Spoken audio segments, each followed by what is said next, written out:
Can you see my slides? Yeah. Yes. Hello, everyone. So as you know, I've run this project on campus this year, Auckland campus called Kāhui Remote Body Program. This project started in July, inspired by my work with Chinese Pride NZ, and I decided to adapt it on campus. So here's the timeline. In August, we planned a buddy system where experienced students could support newcomers to feel included and connected. In early September, we ran a survey to hear what students wanted from the program. And then in mid-September, we held a workshop to co-design activities and structure. By late September, we shifted the focus from strict buddy pairs to a wider community network. Finally, in October, we officially launched it with a hot pot night, bringing students together to brainstorm ways to strengthen the rainbow community next year. So here, this is our initial idea for the Rainbow Body program. The core concept was a Tukana-Tena body system, pairing experienced students who are Tukana with newcomers who are Tena to share guidance, support, and knowledge. Our goals was to foster belonging, inclusion, and well-being for Rainbow students and students with disabilities, while increasing awareness of campus and community support services. We plan to host social events such as friend speed dating and hot pot nights to build a vibrant student network. We choose two main methods to co-design this program, a survey and a workshop. The ideal survey had 4 parts. We asked participants about their campus location and rainbow or disability identities, what they hope for from the program, ideas to make it fun and inclusive, and an optional section to leave context details for updates. According to the results, a strong preference emerges for peer-to-peer connections, with most participants seeking social interaction and friendship building rather than formal body systems. This points to a potential shift in focus from structured body pairings to broader social network and community building initiatives. Social connection appears to the main motivation for engagement. Students emphasize the importance of inclusive, accessible, and neurodivergent-friendly environments. Some concerns were raised about structure, boundaries, and the presence of non-rainbow participants. The mention of anxiety and social isolation highlights the importance of designing initiatives that support mental well-being alongside social connection. In the ideal workshop, students collaboratively build group agreement for a safe, respectful, and connected space using takatāpui model, writing down values for each aspect. During small group discussions, participants were divided into 3 groups to explore practical aspects of the project, guided by 3 questions: structure, support and guidance, and activities and action. Everyone shared some awesome thoughts about how the Rainbow Body program could look. People like the idea of being matched based on the things like background, sexuality, or gender identity, or shared interests. We also talked about how about what might not work so well. Sometimes people just don't click, and that's okay. We could always reshuffle bodies if needed. It's all about learning how to talk with new people and making new friends, especially if you are feeling a bit isolated or new to messy. We also discussed about some barriers to be aware of, like age, class, or how comfortable people are talking about their sexuality or identity. Having some training or guidance from Messi, like conflict resolution skills, would be helpful too. When it comes to activities, people have so many fun ideas, such as movie nights, coffee dates, goat yoga, and not just stuff on campus. Meeting up once a week feel like a good rhythm, and most people thought the body relationship could last about 1 year. Later, we plan to pair students online and host the next event, Picks and Mix. However, due to low signups, we canceled it and shifted the program focused toward building a community network instead. In the original plan, we intended to run an induction workshop to provide training and guidance for participants and offer each pair vouchers to cover their activity costs. Connor then came up with a brilliant idea to set up campus tables with rainbow lollies and posters. The stands turned out to be very popular. All the lollies were gone within a short time. Although we didn't get many participants, we certainly fed students and raised visibility for the program. On 1st October, we hosted a hot pot night for Rainbow students and allies. The event featured delicious Asian food, a conclusion of the Rainbow Body program, and the official launch of the Community Network program. The ideas gathered from the Rainbow Community Network launch reflect a strong collective vision for a more inclusive, connected, and powered Rainbow community at Massey. Participants highlighted the importance of visibility, celebration, and education through actions such as hosting an expanded Pride Week, enhancing rainbow rooms, and taking part in public events like the Pride Parade. There was a clear call for systemic change and advocacy, including receiving policies related to homophobia and transphobia, improving compliance process, and building stronger partnerships with local networks to foster understanding and safety. Support and well-being were key priorities. Participants emphasized the need for access to rainbow counselors and greater resources, both funding and staff, to sustain ongoing initiatives. Social connection was another central theme. Ideas such as nature walks, themed picnics, coffee hangouts, and milestone celebrations show the community's desire for safe, joyful, and affirming spaces to connect and belong. Overall, the feedback paints a vibrant picture of the community eager to grow, educate, and celebrate together, while ensuring that every involved student feels seen, supported, and valued. There were some ethical and diversity considerations should be focused in this project. The key ethical concerns included maintaining confidentiality, setting clear boundaries, and ensuring informed consent. Because participants shared personal experiences about gender and sexuality, it was essential to create a safe, respectful space and allow anonymous survey responses for those not public out. The program also engaged students from diverse cultural backgrounds.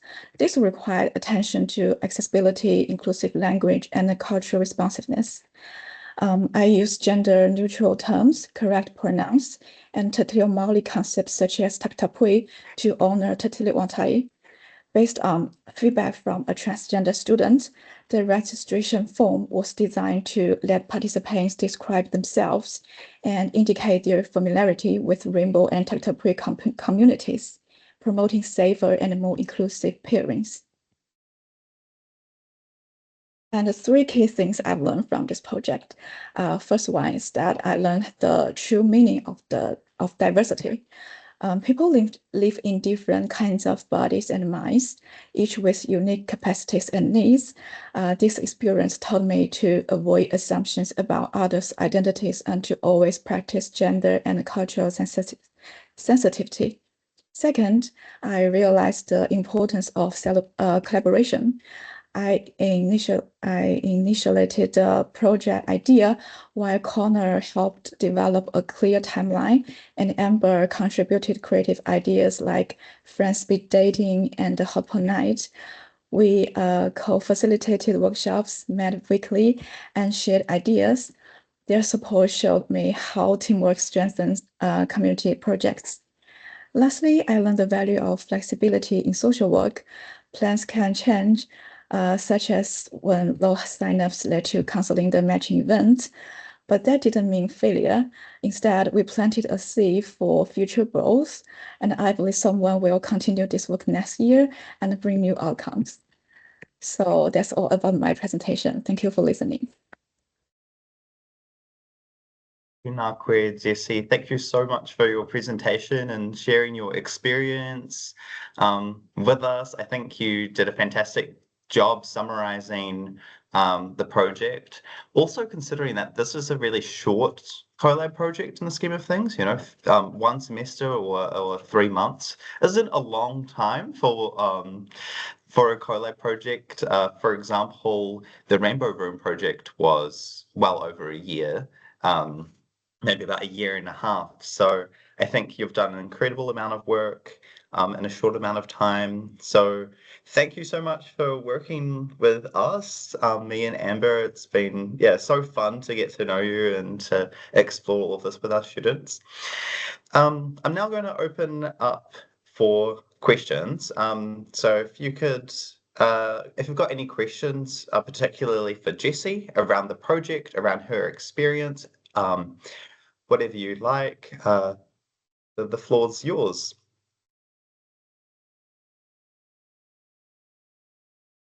You can also use the chat and I can read them out instead. Yeah, any questions? I have lots of questions, but I also want to encourage others to ask. So I will wait. Yeah. But maybe I'll kick off and then I will hold off from asking the other question. But my first question is, first of all, well done. It looked, like even though it was a short time, it shows that actually the Campus Scholar project is possible and the prototype is possible within that short space. I really like how you listened to the community and what they were saying, and you were pivoting from your idea, and you're exploring different opportunities to actually fit with what the community wants. So that was really awesome. My first question is, were there any surprises, or were there any things that surprised you the most while you were going through that process? So anything surprised me? Well, we in the idea survey, at first we didn't get many responses, so I really concerned if there will be many people to attend to our event, which is the idea workshop. So we did so many things to promote our event. Like we designed posters and I put them around campus. And we put them on social media. But what surprised me is that we got almost 10 students to attend the event. And that's a lot. And I didn't expect that they could be so supportive and curious about my project. And that's the thing that surprised me. Okay, cool. Does anyone have other questions, or I keep on asking?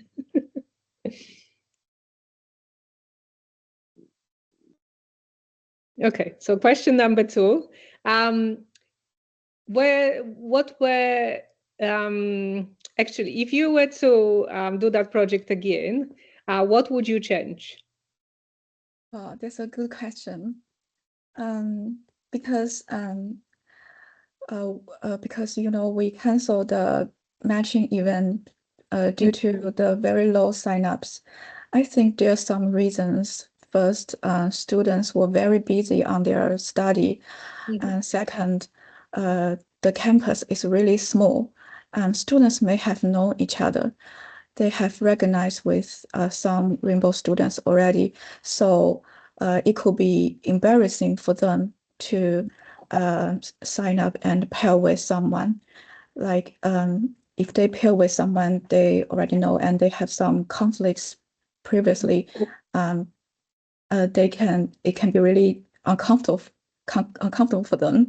So I think if I could do it again, maybe I will do the project at orientation week. I will recruit some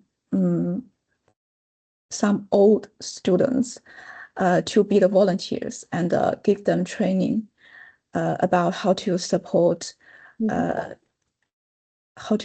new students to campus.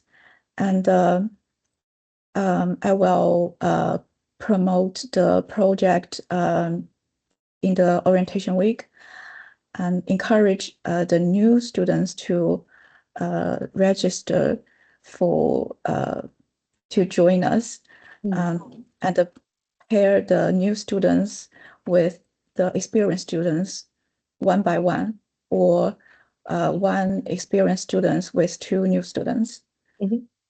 Yeah, I think that's the way I will, if I can do it again. Yeah. Okay. Yeah. Cool. Thank you. Okay, yeah, I've got 4 questions, so 2 more. My first question is around the challenges. So were there any challenges that you came across, and how did you overcome them? Well, there were so many challenges. So the first one is that like our team, we based on different areas. Connor is based in Wellington, and Amber work as part-time. Like, I mean, she was from home on Monday, and she doesn't work on Friday. So usually we meet online to discuss about the promotion, about our plan to next event. Yeah, but really appreciate that you've been so supportive, and they just gave me so many useful suggestions. And the second one is how to make the project attractive to students, because we didn't get many responses at first. We were disappointed about that. I just think so many solutions. How to recruit more students? Like we provide free food.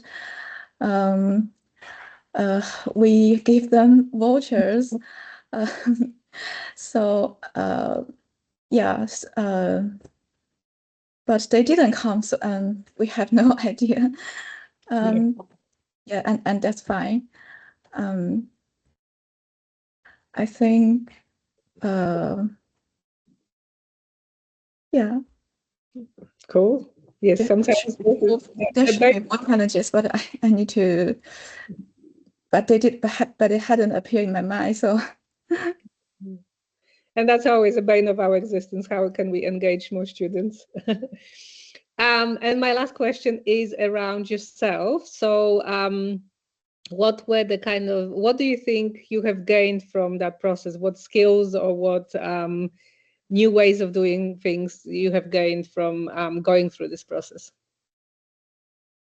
Well, it was my first time to hold a workshop. So definitely I gained the communication and facilitation skill. I couldn't imagine that I could facilitate a workshop with my field educator Amber. Definitely. I gained some confidence from this project. I learned how to make survey, how to design posters, how to interact with Rainbow students. And I also know it's very important to be culturally and gender sensitive, especially working with queer students. That's all. That's all about what I have learned. I'm sorry, I just remember one challenging thing, because our timeline is really busy. Every week we have different event, so it could be really anxious and overwhelmed for me to run this project. We only have 1 to 2 months for this project, and the time is really limited. after we finish one event, we have to start promoting another event immediately. We need to start a meeting to discuss, what are we gonna do to prepare for next event. So that's so overwhelming. But I just learned so many things from this process, and I'm really grateful. Yeah. No, that's awesome. And it was interesting what you mentioned before around assumptions that you've learned that maybe not to assume, but actually tested those assumptions as well. So that was awesome. Thank you. It looked like you went on a journey and you've gained quite a lot of things from the campus collab. So my cup is full. So I encourage others to ask questions as well. And I will mute myself. So over to you guys. Here again, Jessie. Meg stole all my questions. So what I wanted to say to you was that I think you should be really proud of the process that you've been through. And it's obviously been a lot of work, a lot of thinking. Even then when you weren't doing stuff, there was a lot of thought behind what you were doing, which is awesome. You also have amazing support, and the support that you have are the people that you, Amber and Connor, that have supported you, have done this for a while and are really, are really invested in the work. So it's really awesome. I guess one thing I want to just ask you, and you may not even have any kind of ideas about this, but if you were going to carry on and do this project again next year and do more of it, and what would your hopes be? What would you like this project to become? I know next year we will do this program as a community network. So I'm looking forward to create a more inclusive and connective space for Rainbow students and staff members also. If I could continue around this project, I'd love to contribute to the Rainbow community to improve the services in the Rainbow Room, and support Rainbow students, and just give them what they want, like maybe arrange some social events, and I'm still deciding to be the Rainbow guy next year if I can work with them. Yeah. Thank you so much. Well done. Also, I really appreciate that I have Connor and Amber to support me this year. I'm really lucky that I have two Kanas, and I'm the Tana, and we are the perfect rainbow buddies. Oh, thank you, Jessie. Thank you.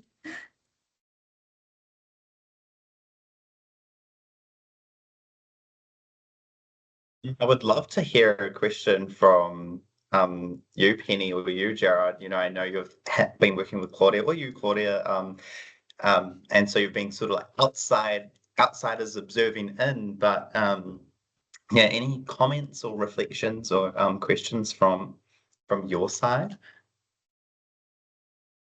Megs didn't outright steal my question, but she led Jessie into responding to it, which was basically what if you had another 3 months to try and build off this?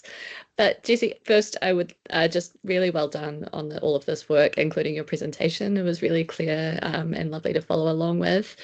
I just wondered, I know the numbers haven't been high, but it's a really big community. Do you feel like this type of kaupapa has attracted certain types of students who we might want to be trying to create more opportunities to connect with each other for? So sorry, I can break that down a little bit because that's a big question. But, I assume it's mostly been the on-campus students. Have you noticed whether it's kind of undergraduate, postgraduate, whether it's people from New Zealand, people who might have moved away for university, if it's the neurodivergent folks within the queer community who are really keen, just even if it's just those high-level little things you observed about who's been really responded to this type of work? I'm just curious to hear, who we could be reaching better. Oh yeah, I know.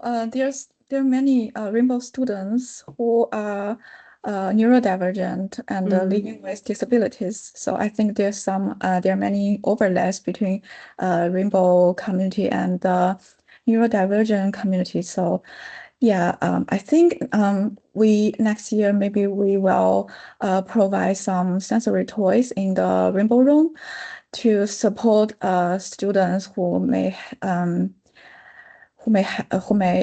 be neurodivergent, and if they feel anxious when they stay in the Rainbow Room, when they talk to people, I think they like the sensory toys. When we held the ideal workshop, we borrow some sensory tools from student care team, and they really liked it.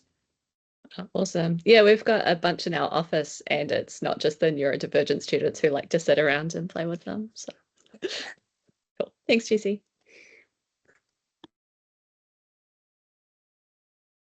Okay, I'm going to close us up pretty shortly, but there's probably an opportunity for like another question.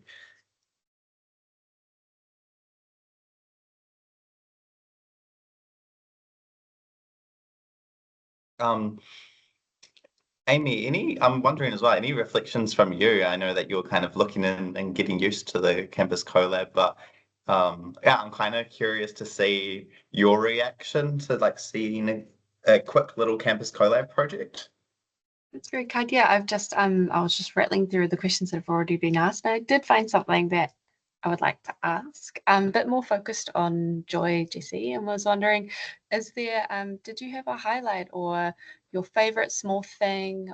What was there something that really made you laugh over the process that, something really joyful, and then I'll share a little reflection as well. Oh yeah, so I'm really happy to see that the idea came up with Connor to set up the rainbow tables around campus.